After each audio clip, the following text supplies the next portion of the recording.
Beloveds of God, it is Tuesday, and I am so happy to be here with all of you. Welcome to Tuesdays for Nurture. I am Reverend Dr. Chris Davies and your host. And on behalf of Faith Education, Innovation and Formation and Justice in Local Church Ministries, we are so glad that you are here. Tuesdays for Nurture is a Tuesday webinar series where we faithfully focus on education for the people of God. We talk about faith-filled politics, to interviews of key leaders, to how-tos in congregational life, and the impacts of current realities on the life of the church will be featured. All of our webinars on Tuesdays have really clear, specific things about what you can do to help change the church and the world closer to the world that God imagines for all of us. So today, I want to do some context setting. We are talking about supporting your pastor so that they can support you. And y'all, I'm going to be real, times are hard. Like, times are hard. For all of you listening, I'm sure that you know that in ways that are intimate and bodily, and that, you know, even just trying to do anything sometimes feels like it's one more thing. And that's also true of your pastor. So with me today, I want to introduce Reverend Dr. Sheila Guillaume from Union Congregational UCC in West Palm Beach. Welcome. Thank you. Glad to be here and to talk about our Pastoral Relations Committee and to hear all of your perspectives. And we are joined by Reverend Dr. Diane Weibel, who is the conference minister for the Northern California Nevada Conference. Thank you. I'm so glad to be able to be part of this conversation and to talk about those ways that we can support all of our pastors. And many of you know and love lay leader Roberto Ochoa from his presence on these webinars across the line from Faith Info. Roberto Ochoa is the program associate for congregations of color and ethnic-oriented congregations. Hola, everybody, and good day. It's a pleasure to be here, and I'm looking forward for us to talk about the essential role that the laity has in supporting our pastors and our pastoral staff in situations like this, in stressful and uncertain times. And finally, we have Reverend Elizabeth Dilly, who is the minister and team leader for Ministerial Excellence, Support, and Authorization, or MESA, here at the National Setting of the United Church of Christ. Oh, Chris, it's always a joy to be on these with you. I'm so happy to get to talk about something that's really near and dear to my heart, which is community care for clergy, so that clergy can be a part of that community care for congregations and the communities in which they live. So thanks for having me today, Chris. Absolutely. You know, in preparation for how we would hold this space together, it's so clear that the competing pressures of what it is to be church outside of or within buildings, to make decisions, who is the decision maker on this and where does the authority lie? To be in community, what is the impact on the community if we decide to close or not close, or open or not open? And to be accountable to various boards and committees throughout the way is a lot. And that's a lot for the pastors, that's a lot for people who are lay leaders within congregations trying to intentionally, ethically, and faithfully make decisions. And it's a lot for any one person to hold on their shoulders. So with that awareness, I am curious for those of you who are joining today, what has been some of the things that you've noticed that pastors and congregations are holding in the context of those decisions and what is happening now? So I'm going to start with Reverend Dr. Diane. Yeah, thank you. You know, it feels like we keep moving through different phases of everything that's happening, and every couple of weeks, sometimes every couple of days, it feels like everything that we were doing before now needs to shift. And I've noticed how our clergy are reaching out to one another for support, to ask questions and to help them through it. I've noticed the ways that There's, we've come together to do conference-wide events so that we can kind of help one another. And we're looking at some ways of doing more than that. Than when we've done some support sessions and other things. And, here in California, on top of pandemic, on top of protest, on top of everything else, we now have the wildfires too. So it just feels like we're realizing that there is no way we can do this alone, and we need the support of one another. And some of the creative ways I've seen churches doing that work and people coming together as the conference to do that work has been really encouraging for me in the midst of exhaustion and stress. For sure. So thinking about that's at a conference level of seeing what's happening in many churches, but what is happening in your church, Reverend Dr. Sheila?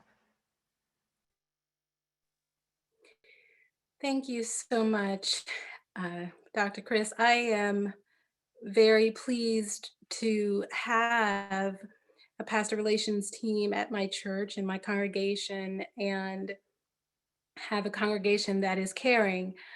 However, like so many other clergy who are pastors, we find ourselves working twice as hard, even though we're working from home a lot during the week. Because of that, we are carrying a lot on our shoulders with regards to our members whom we love. My congregation happens to be, a smaller size congregation, so it's a very intimate type of one-on-one type of conversation, for instance, with the pastor, which is wonderful, which is something that I love. But I think trying to balance the self-care along with the needs that others are having right now, and being present with them, along with carrying the weekly worship service and everything that is involved in that. So I am so delighted that we're having this national conversation, and so I'm hopeful that we can continue to provide the support that is needed at this time. I'm curious. I'm going to put you a little bit on the spot, which with the question of just like, have you been able to take a vacation since all of this started? Woo! I see laughter in the background, y'all. Is that a question specifically for Reverend Dr. Sheila? Yeah, I'm just. Oh, I was hoping that wasn't from me. Can you repeat that? Have you been able to take a vacation? It's hard Not to yet. hear. I'm so. Oh, it's good. It's good. So I was asking, is it like, and this can be a question for, I'm addressing it to you, but it's really for all of the people who are in congregations right now, whether lay leaders or pastors. The question is, have you taken a vacation? How do I? Have you taken a vacation? Have I taken a vacation? That is a very good question. There is no time to take a vacation. I am currently checking on my mom right in this moment, and I'm carving out some time to be with you guys because this topic is so important. But it's really difficult to take a vacation because there's no time to take a Sunday off, especially right now when there is so much need. Yeah, we'll come back around to that at the other side of the webinar, but I wanted to kind of structure that question at the front end, because if you're thinking about what you can do to support your pastor at home, that is that is the question, is how are you encouraging your pastor to care for themselves, to care for their family, to be attentive to the needs of their own situations and circumstances so that they are capable to show up for you. So I wanted to lift that up towards the beginning. So back to the question about, what is the impact of all of this? What are you seeing, to Reverend Elizabeth Dilly? So I'm seeing quite a lot. I am seeing, as Reverend Dr. Sheila said, like a lot of pastors, because they are having to pivot and pivot and pivot and pivot every few weeks, something new, some new guidance, some new desire, some new need. It is very hard to take that time away. So we do see a lot of pastors doing that. However, I'm also seeing a lot of creativity and encouragement from all quarters in the church. And I'm just going to name a couple of them right now. One, the Council of Conference Ministers earlier this spring in May made an offering of a worship service that churches could use. It was like, give your pastor a Sunday off. They may not be able to take vacation, but they can have a Sunday away from worship responsibilities. It was literally plug and play. It was a beautiful service. It was so beautiful. The national setting has done some stuff through National Youth Event. There was a worship service that was similarly done with that purpose. And I know that individual conferences and associations have also made that offering. My own association, the Living Water Ohio Northeast Association of the Heartland Conference, had an association-wide worship service just this past Sunday. And that was really, really wonderful. I'm also hearing from churches and from pastors who have pastoral relations committees, which, by the way, the purpose of a pastoral relations committee, I know we're going to come to this, but is really about care and support for the pastor and helping them communicate effectively with the church, but also set vision and also to be cared for by a body within the church. And I've heard a lot of pastoral relations committees simply say to their pastor, how are you?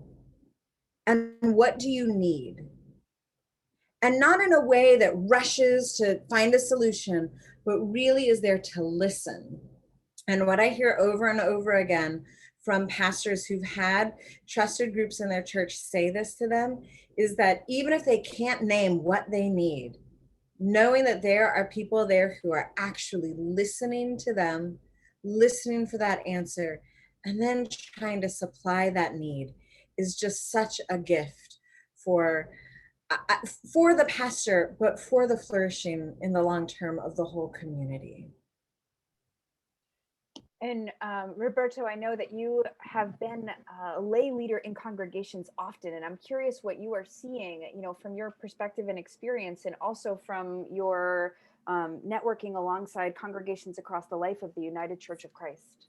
Absolutely. I mean, I've served on Pastoral Relations Committee and know how important it is, for the pastor that you're called to support, and when the leadership or the members of the pastor are trained of what are the expectations are, what the boundaries are, what it is and what it isn't. For instance, it's not a personnel board. It's not there to make any type of evaluation for the pastor, but to actually be able to walk with the pastor, with things of concern.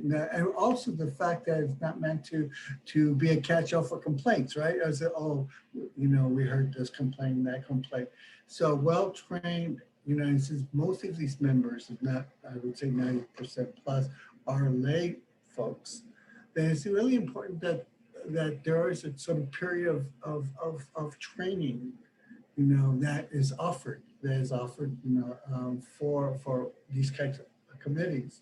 And again, from what I see is that for congregations of color and ethnic identified congregations where the relationship with the pastor offers to see as more as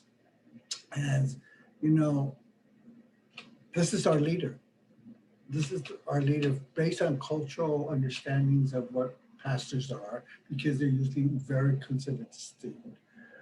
From another mindset that this is more of this is someone that congregation calls is more of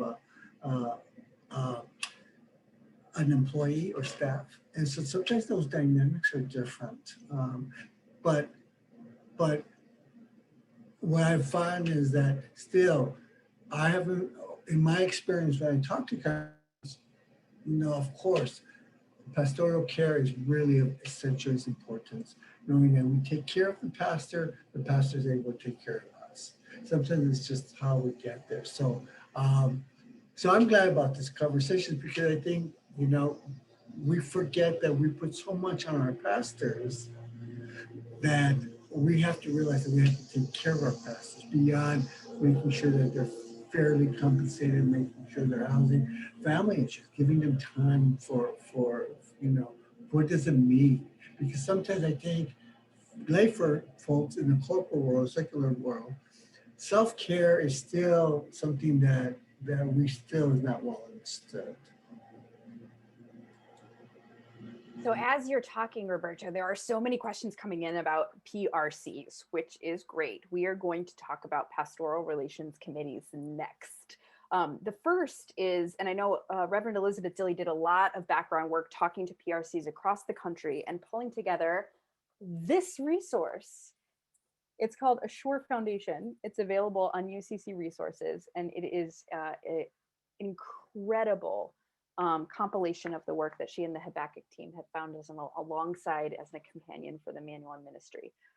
However, what I want to invite you to speak about, Elizabeth, is what is the purpose of a pastoral relations committee? Oh, I'm so happy to talk about what the purpose of a pastoral relations committee is, because many churches have had really positive experiences with these groups, and many congregations and many pastors have had really, unfortunately, terrible experiences with these. So the purpose of a pastoral relations committee is really twofold.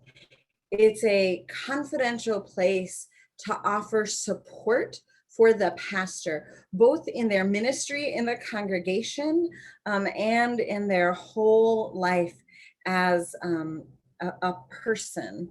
So my friend, Catherine Willis Pershey, used to talk about how the word pastor came from the word parson, which comes from the word person, and that pastors are called to be full people within their communities. And so pastoral relations committees, when done well, do that. Unfortunately, fortunately, they are also a place to help the pastor process challenges that are happening in the ministry context, and to help promote healthy communication between the church and its pastor. Where I say it's unfortunate is sometimes a pastoral relations committee gets the idea that it's their job to receive all the complaints about the pastor and then give them all to the pastor and say, well, you deal with this. Or we can't tell you who said these things about you, but there are these vague, unspecified concerns by vague, unspecified persons in the congregation. It's a problem, and we're here to help you deal with it.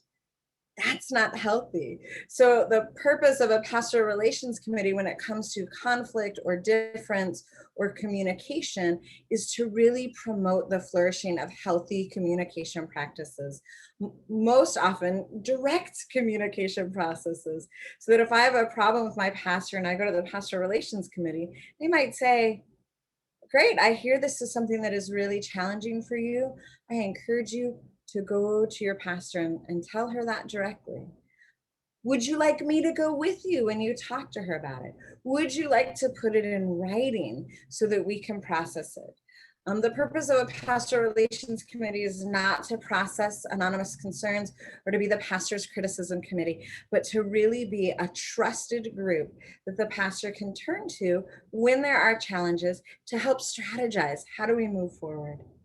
And of course, they're there to help the pastor vision and to say, what can we be doing next? In this time, it really, I think pastoral relations committees have probably been doing a lot of visioning with their churches to say, like, well, who's being left out now in our digital services?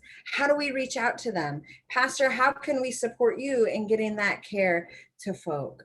There's all sorts of questions and all sorts of ways that the pastoral relations committee can help envisioning, help the pastor to steward the church faithfully through this really, really challenging time and unprecedented really for most of our lifetimes.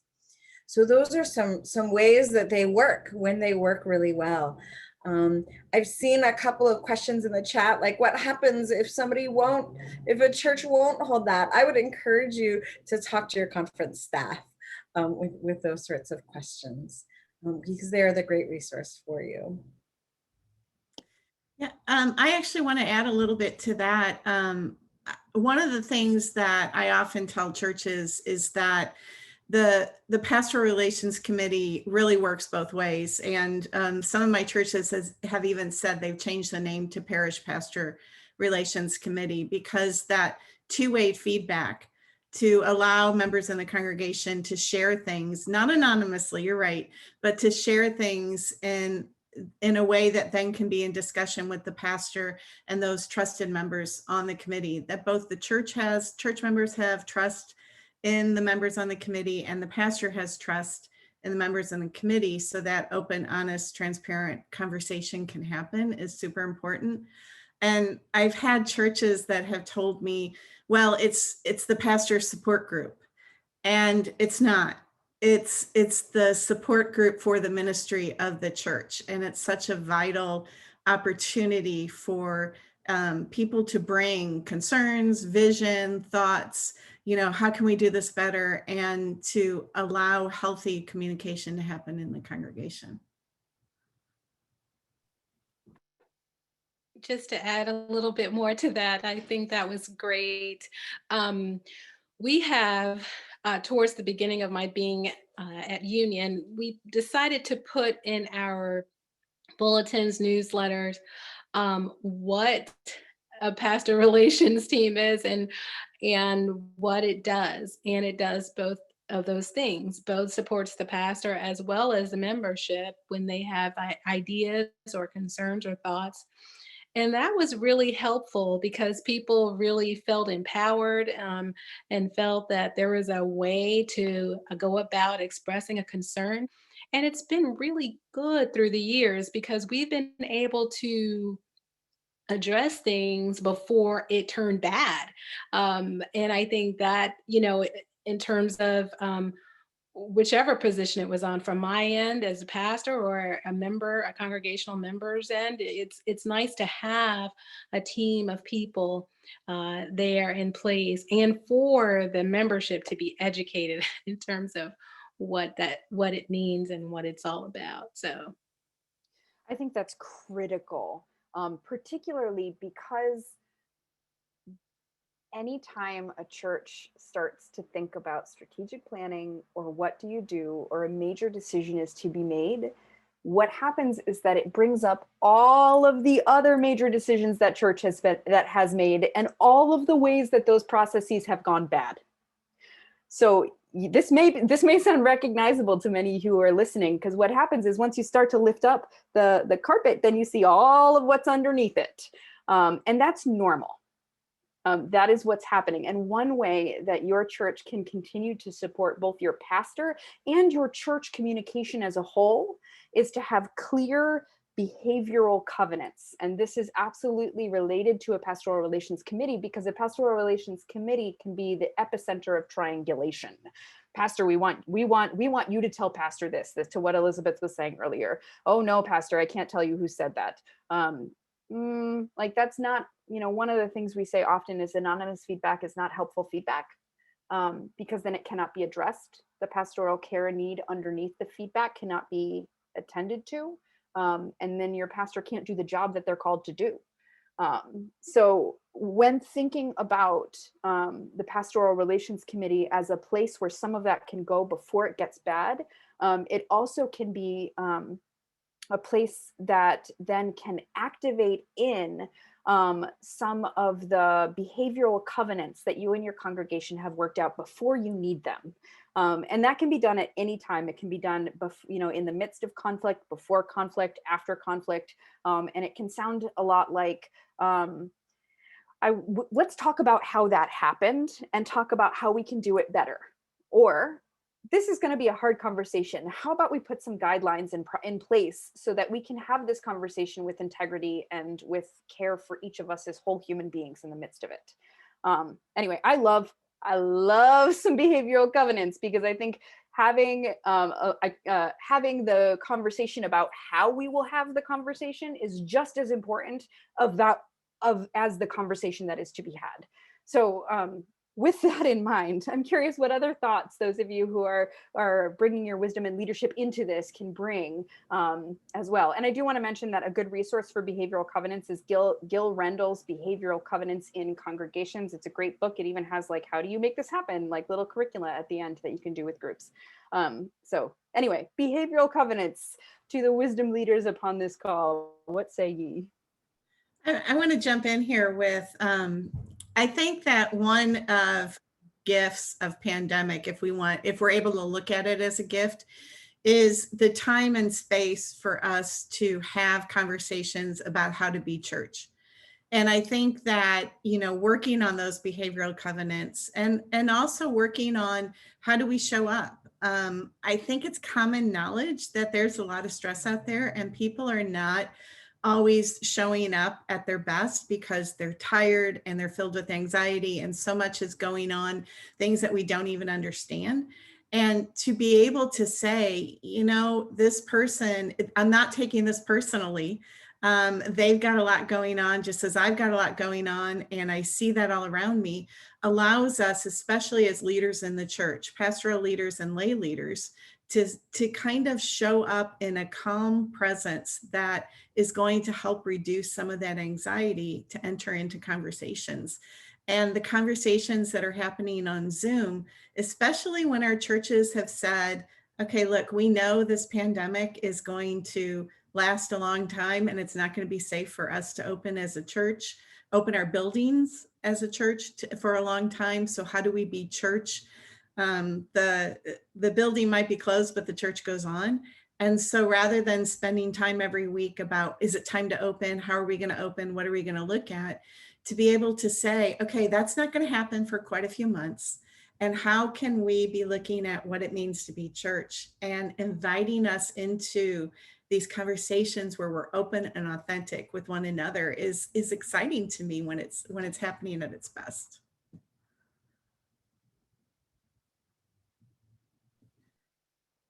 I want to just add a little something, if I might, to what Diane said. In these high anxiety times, I want to just echo the whole, to the extent that we can have a non-anxious response in these times and in this work, it's so critically important.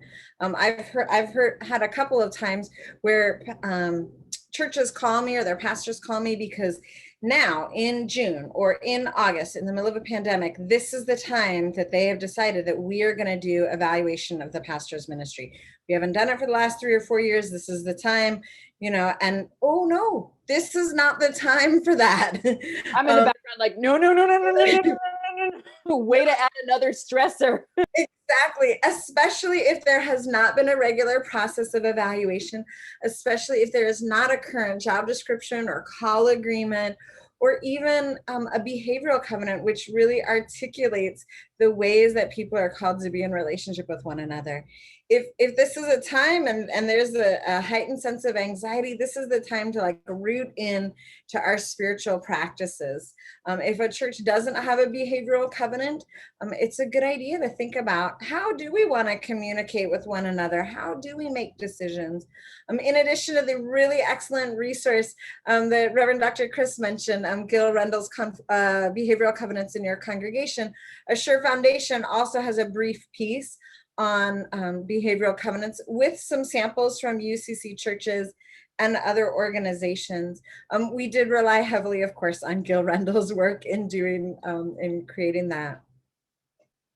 But those are some really excellent ways to just begin to say, how is it that we communicate with one another? And then once you have that, once you have all those foundation bricks laid, then it's time maybe to think about, okay, well, what are we assessing?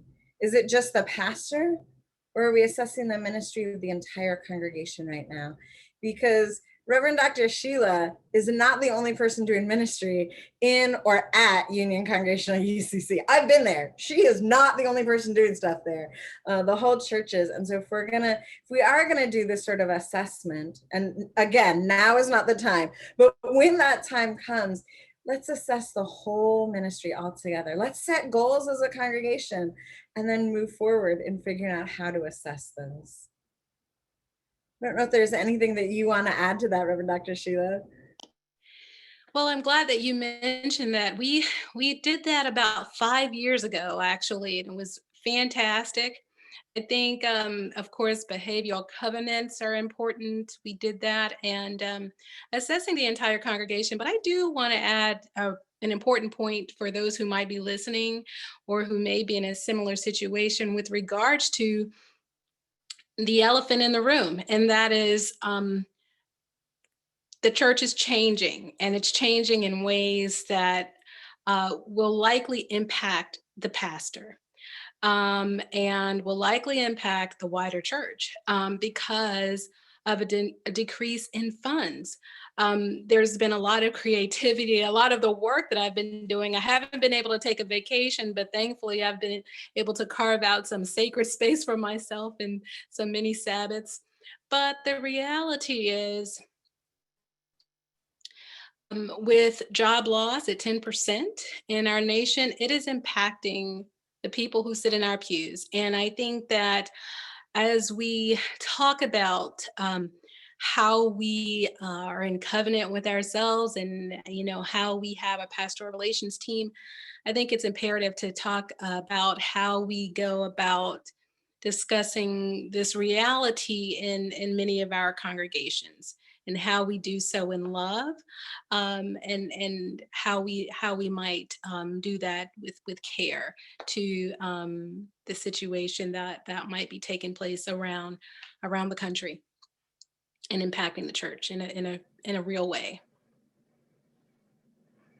And I'd just like to add, thank you, Dr. Sheila, Pastor Sheila, is that, behavior covenants has to be extended to the ministries of the congregation as a whole, among the deacons, among those that the church councils, and how, especially in times of stress, what is the grace allowed for us to sometimes when it gets so much that we have to agree collectively to step back and say, okay, we know what's affecting us. We're worried about our families. We're worrying about the racial unrest, the injustice that we see, that, weather, fires, hurricanes. Our prayers are out to Houston and Texas, going on right now in Louisiana. These are real stressors that is overwhelming. And so having behavioral covenants is really essential. And that is, again, it's a mutual relationship between the congregation and pastoral staff, which is also means for those congregations that have multi-staff members, who are taking the bulk of a lot of things as pastors, associate pastors, the musicians who are trying to figure out how to put church on. There's a level of behavior covenants that needs to be had so that doesn't flow over to the congregation. The congregation is drawn into competing or whatever situation that may, because of the natural stresses. So I'm glad we're having these conversations, because we need to understand better as lay folks, that is working mutually in times of stresses. I love that you brought that up. We've heard some stories even of congregations telling their pastors, we are stopping your paycheck, but you need to continue volunteering. We've heard some stories of how congregations are setting up unreasonable expectations for pastors in that particular way. So I want to lift up that the stressors are huge, and the pastor is a whole human person. So want to name that. Diane, I want to pass to you. Yeah, I just wanted to add a little bit on to, I saw a comment in the chat box about being very detailed in behavioral covenants. And I think that I actually feel a little bit of concern in that, because if there is a need for a lot of detail in a behavioral covenant, that tells me that there's something under the rug that needs to be exposed and dealt with in a different way, because the church is not necessarily able to function in a way that is healthy and transparent and authentic communication. So behavioral covenants are an important resource, but if you start to see a need to go really, really detailed with it, that probably says that there is a wider conversation that the congregation can benefit from to deal with things that maybe happened decades ago when none of you were here, and yet it's somehow still in the walls and still affecting the relationships and the ability to communicate.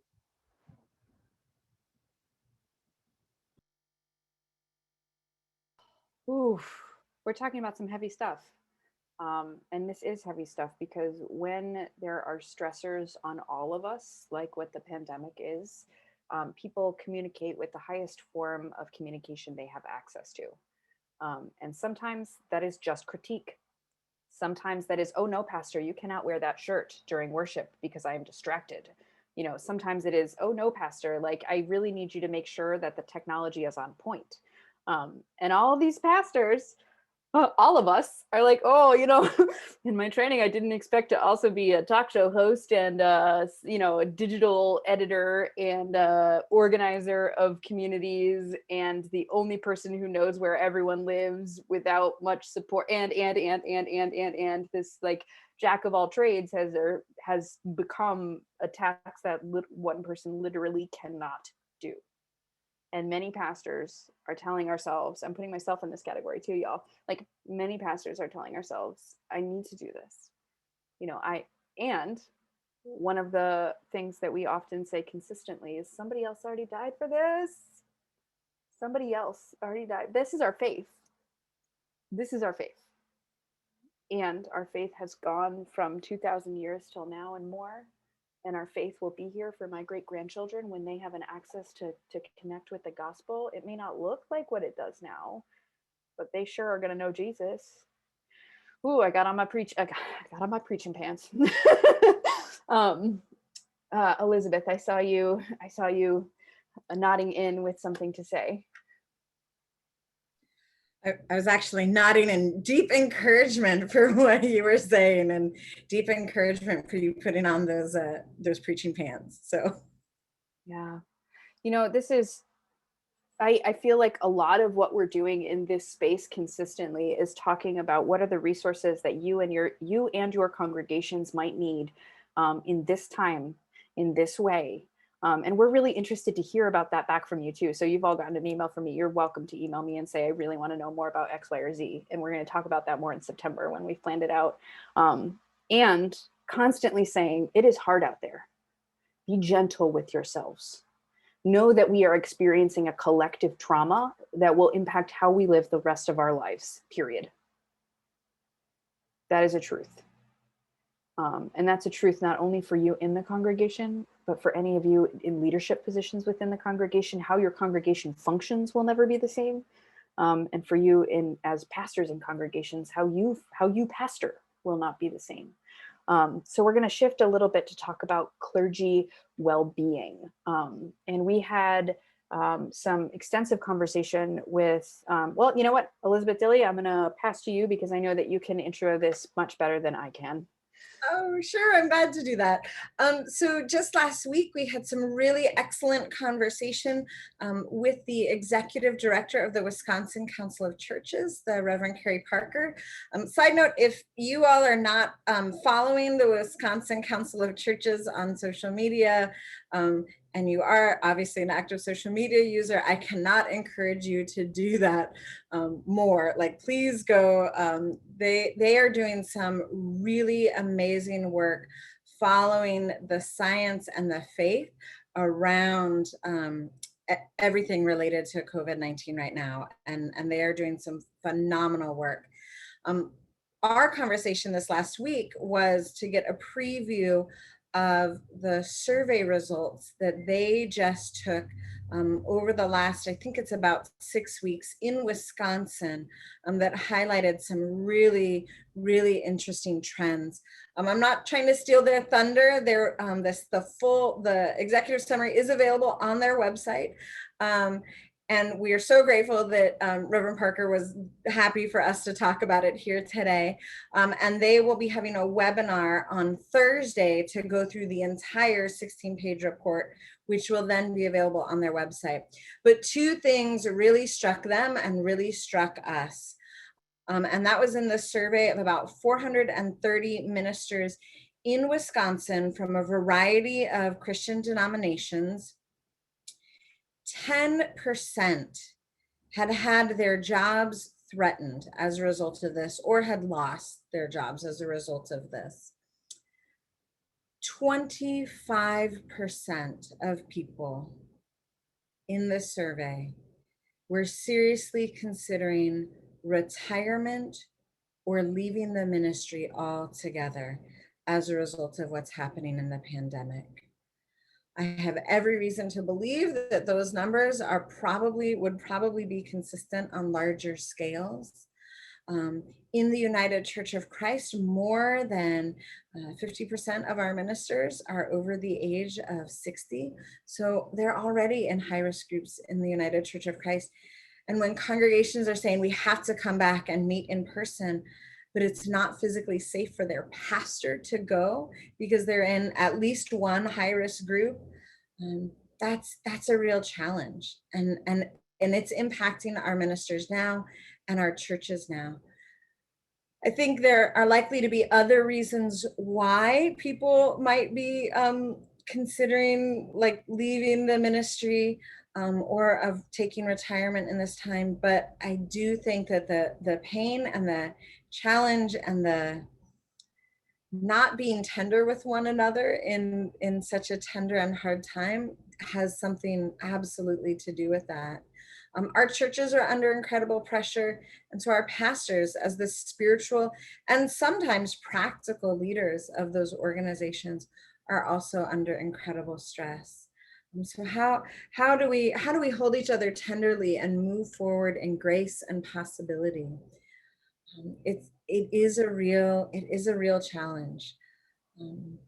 We also know our own UCC disaster ministries work.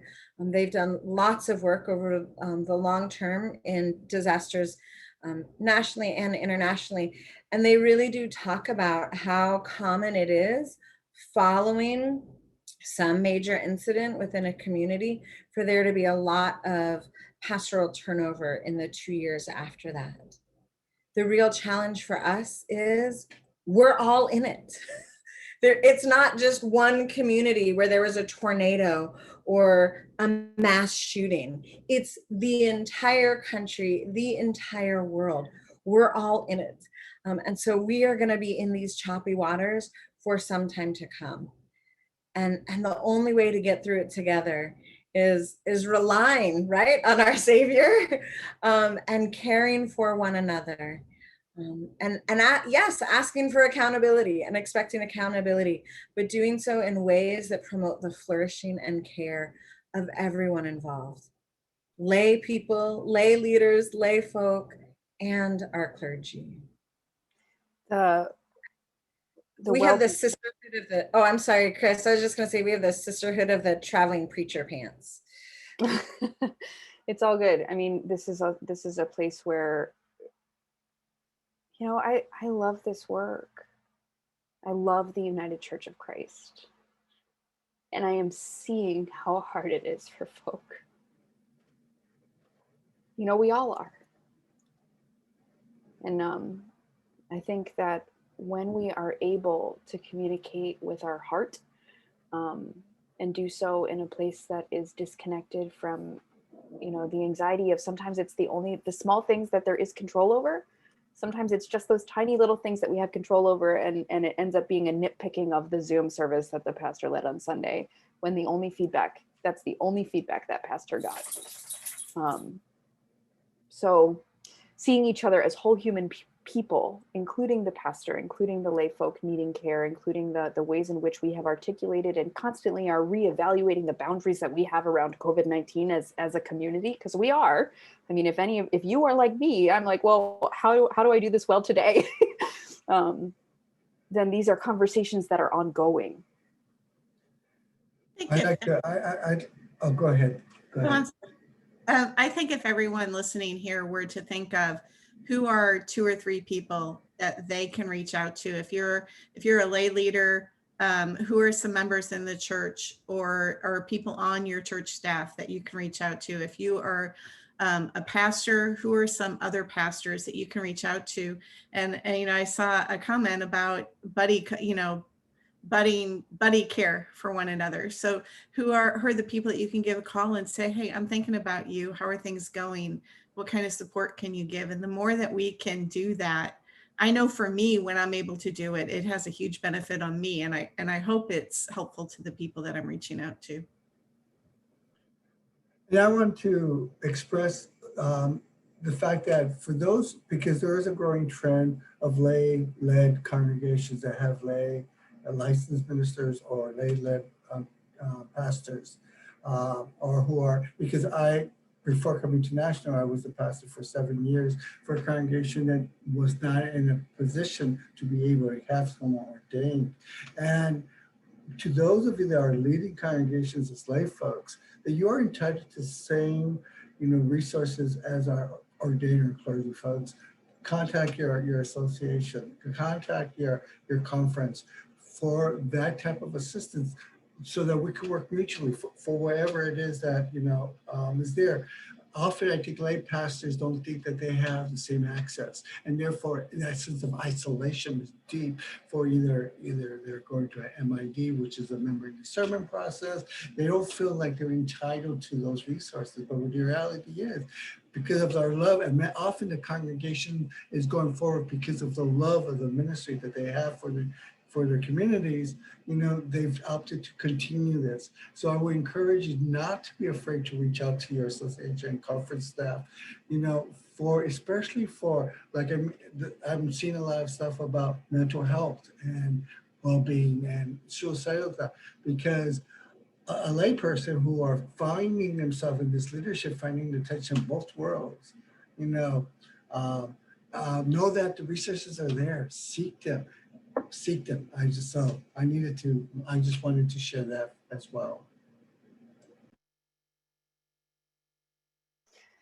So there's I'm seeing a whole bunch of different threads here. So I'm going to try and weave some of them together so that we can be in intentional conversation with one another. And one of the pieces that we'd hoped we'd be able to bring into this conversation is about communities of practice. So I'm going to invite Dr. Diane to speak into that. Thank you. The communities of practice, I think, are an excellent way for us to support pastors. And we have a group of chaplains that have just now started a communities of practice in our conference. And it's something we've been trying. And this situation that we're in now has raised the level of need. We started out, I had weekly open sessions and invited the chaplains to come and talk. And those that joined us from that, we created a communities of practice, and we're talking about a second one. We have a number of ministers. So we are working on finding facilitators so that we can do more with our communities of practice. One thing we identified a while ago was that it's helpful for our pastors to have affinity groups as opposed to geography groups, partly because of the geography in Northern California. So pandemic Zoom has allowed us to reach out to pastors who are now willing to, I love the idea of an affinity group, and now I see how it can work on Zoom. Another thing that I've done, I actually did this with a different conference, was communities of practice for churches.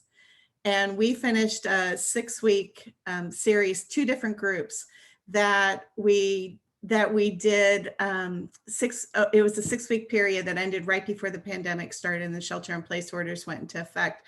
And we had about 3 or 4 churches. And so it was the church pastor and a lay leader. And we would meet each week, and each church would take turns bringing issues that they were going through, and to see the ways that the churches and the lay leaders were supporting one another. And then to hear at the end of it, the feedback as to what that meant for them to have that experience was something that was really exciting for me. So I think that as we begin to, our boundaries in a good way have fallen apart, in that we're able to reach out across the conference, across conferences, that we can find those ways to be supportive of one another. Thank you so much. Reverend Elizabeth Dilly, there's been some conversation that's happening about, while we are talking now about supporting your pastor so they can support you, there's also some conversation about, well, what happens if support isn't really there? So can you speak into that? I heard a couple of different things. So when support isn't there in the congregational context, I would say it is all the more important for things like the communities of practice that Reverend Dr. Diane just mentioned, for us, for clergy, so that you are able to get some of that support. If you have a spiritual director or a therapist, if you have a pastor of your own. This is something from my work with the African American Women in Ministry Network of the United Church of Christ, of which Reverend Dr. Sheila Guillaume is one of the leaders. I learned that my white cultural norm of like, I'm the pastor, like I don't have a pastor. Well, and for many of the leaders in the African American Women Ministry Network, like, oh no, they have a pastor, and they will point you to their pastor, even if they are pastoring their own church. This is like such a normative practice that I want to see the whole church adopt. Every pastor should have a pastor. And in this season, it's easier than ever to be in worship with the person who is your pastor, even if you aren't a member of their congregation, right? So I'm the pastor of a local church. Obviously, I'm not going to have my membership somewhere other than where I'm serving, but I can sure listen to and have a spiritual relationship with a colleague in ministry who I see as my pastor. That's really important. And when pastors are struggling, when pastors are having a really difficult time responding to what's needed, or they're really struggling in their ministries, I want to lift up the importance of the Pastoral Relations Committees and communities of practice as both places of support, but also places for critical reflection and feedback. And I don't mean critical in the criticize sort of way. I mean critical in the like, let's talk about these deep things. Communities of practice are not just support groups. They are about support and growth in the vocation of ministry. Because it's not as if when our ordination certificates were signed, we stopped growing as leaders. It is a lifelong call. It is a lifelong challenge. It is a lifelong gift, but there's always things to be learning and growing in. And those sorts of groups and those sorts of relationships can help pastors grow, both in contexts where they're talking with their fellow clergy, and in contexts where they're talking specifically about their congregational context. Because those are trusted groups, people are able to tell the truth. And as the scripture says, to tell the truth in love. So with awareness that there is so much energy here for continued conversation, I see that. Thank you. We will pick this up again at some point. I do want to offer, are there any succinct closing thoughts that any of you as panelists would like to offer? Perhaps a blessing for those who are watching. I would like to say that if you do have a pastor who happens to be of color, I would hope that you would support them taking part in some of the other clergy of color to have that sort of support.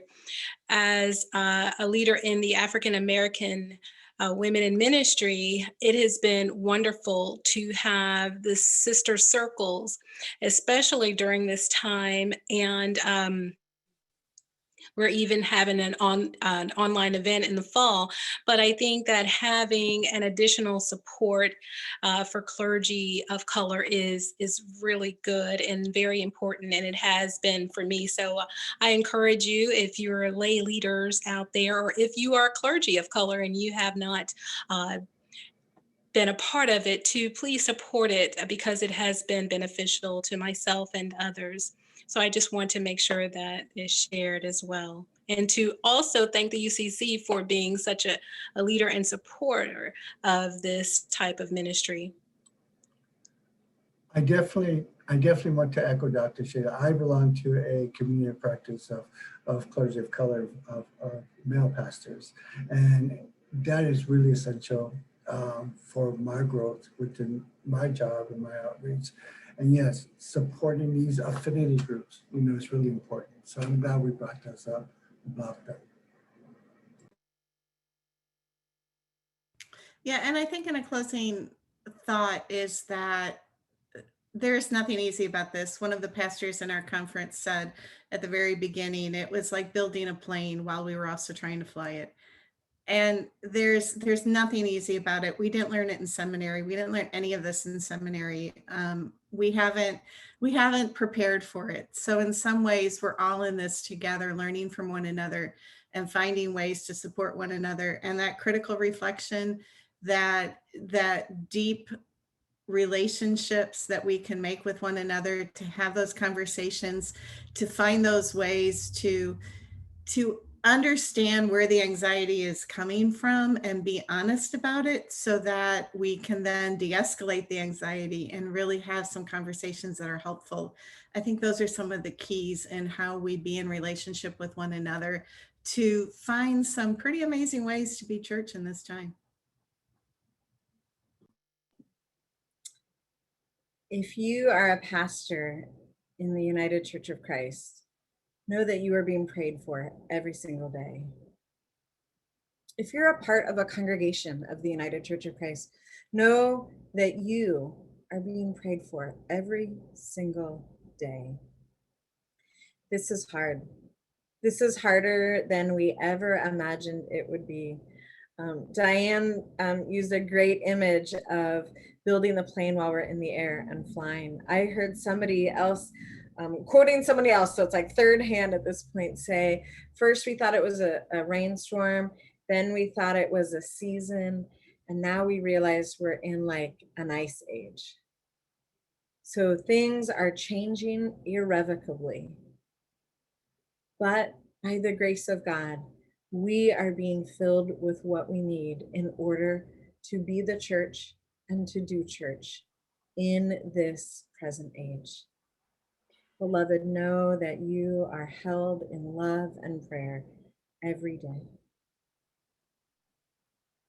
I love that you talked about being church. We're all trying to figure that out.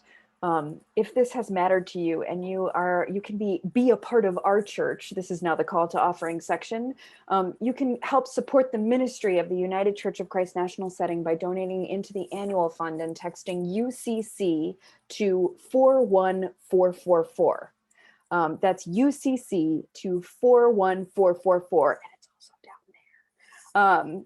As that is happening, I want to let you know about some webinars that are upcoming, which are going to be incredible. And notably, we're going to be talking about sacred boundaries on Thursday. So day after tomorrow, we're going to talk about sacred boundaries. And I know that conversation will be in some ways a continuation of this one. So if this has been important to you and you found this meaningful, you can register for that. And a link will be down below as well to do that. And as we gather ourselves in, I want to encourage you to be gentle with yourself. It is hard out there. Hold yourself tenderly.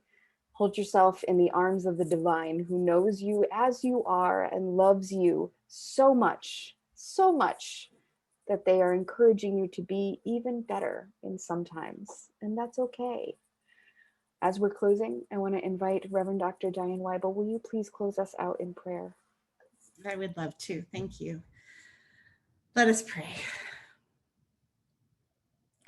Oh, Holy One, we thank you for this time together to reflect on the ministry that we are doing, the ministry that you have called us to. We know that this is hard. We know there is nothing easy about this time. And yet we are together. We are learning from one another. We are learning from you. Open our eyes and our ears and our hearts, that we may see and hear and feel all of the ways that you are calling us to be church in this time, that you are calling us to be beloved community in this time, that you are calling us to support one another and love one another and help each other through this time. We thank you for the gifts and the surprises that we have experienced. We thank you for the challenges. We know challenges can be hard. And we thank you, God, because we know that you are with us. We are not alone. You are offering us the strength that through the challenges we can grow. We can seek new ways of being church.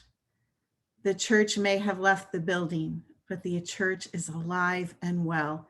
We are seeking those ways to do what you call us to do, and we ask that you be with us and that you help us be with each other, to find those ways that we can live out the call to do ministry in the world around us, in all the places that need us the most, that need you the most, that need the light of Christ and the wind of the Holy Spirit to blow through.